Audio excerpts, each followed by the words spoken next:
άκου.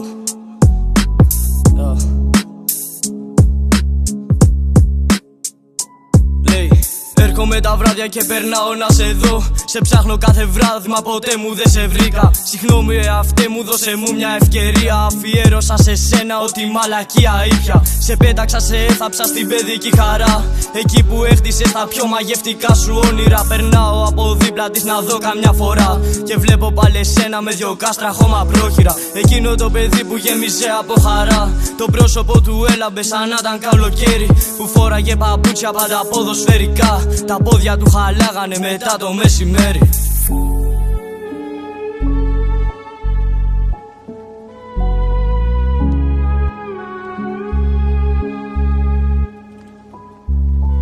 Μάλλον κάτι άλλο χάλασε ή μάλλον άλλαξε μετά τα 13. Εκείνο το παιδί το βρήκα αντί μέσα στο πάρκο δίπλα σε μια πλατεία. Να τα πίνει, να καπνίζει, να είναι μες στην αλητεία. Και αντί να ζωγραφίζει στο κεφάλι μια Ασία που δεν φεύγει. Ένα ψέμα είναι όλο, βγάλτε με απ' τη ζωή. Πάλι μπλέχτηκα, ξεμπλέχτε με, δεν ζω την ευζωή. Όλο λέει, χαμένος κάπου κώδικα στην άμμο επιπλέει. Κι όλο ψάχνει τι του φταίει. Κι όλο λέει πως θα φύγω από εδώ. Τα χέρια του ιδρωμένα ήρθα απ' τον οδοντοτό.